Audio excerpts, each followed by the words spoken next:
For the first time in 25 years, there was not a single tropical storm named during the month of August.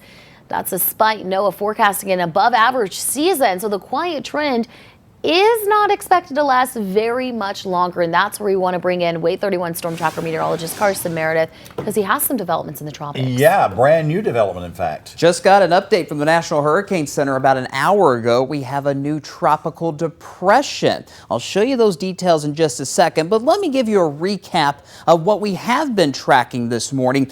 3 separate systems in particular, 2 of which have had a very high likelihood of development over the next 2 to 5 days. This particular system getting closer to the Caribbean, as well as this far system in the northern Atlantic. And that is where we have now Tropical Depression 5. A tropical depression is at the beginning stages, if you will, of becoming a tropical storm and perhaps a hurricane eventually. Danielle is the next name on the list. And as you look at the forecast track from the Hurricane Center, notice how we expect this to become a Category 1 hurricane over the next 2 to 3 days. So we'll likely see Danielle be named in the next couple of days. This will stay out over open water, not be a problem for any land whatsoever, but it's just a perfect reminder that we are just now at the halfway point of the hurricane season, and we're right at the peak of that hurricane activity too. Here in North Alabama on this first day of September, it is a gorgeous morning. Make sure you step outside. We've got temperatures in most spots in the lower 60s.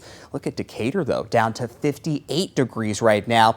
But because of that drier air in place, obviously it's not that humid, that is going to allow those temperatures to surge very quickly throughout the day. Our forecast high, 92 later on this afternoon. Plenty of sunshine throughout the day and a few more clouds this evening and especially overnight tonight. That as that humidity does make a comeback. But on the WATE 31 Storm Tracker Early Warning Radar Network, it is nice and quiet. We are going to stay dry today. I have a small chance for a few showers tomorrow, and then those higher storm chances return this weekend. Great night for baseball out at Toyota Field. Trash Pandas rolling on with their series against Biloxi. First pitch at 6:35. If you want to stay at home, you can watch it on this TV, channel 31.6. But with this kind of forecast, I would strongly encourage you to go out to Toyota Field tonight. Temperatures in the mid-80s at first pitch and down to the mid-70s with a few more of those clouds by the final out tonight.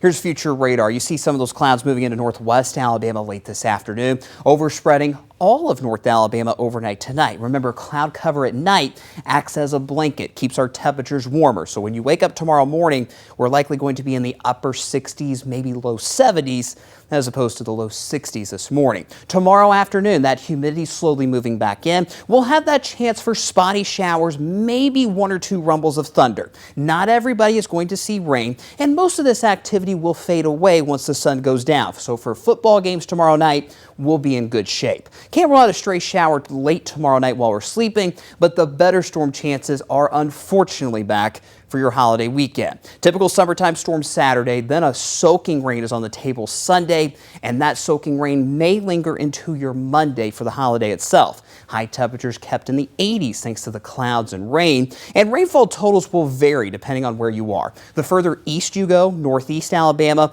the higher rainfall amounts, 1 to 2 inches in general. The further west you go towards Mississippi, we're only talking about a 1/4 to 1/2 inch of rain for places like Muscle Shoals and down towards Red Bay and Russellville as well. So just make sure you get outside today. 92 is your forecast high. We'll stay in the low 90s tomorrow. And then with those higher storm chances this weekend and early next week, we'll drop those high temperatures into the 80s.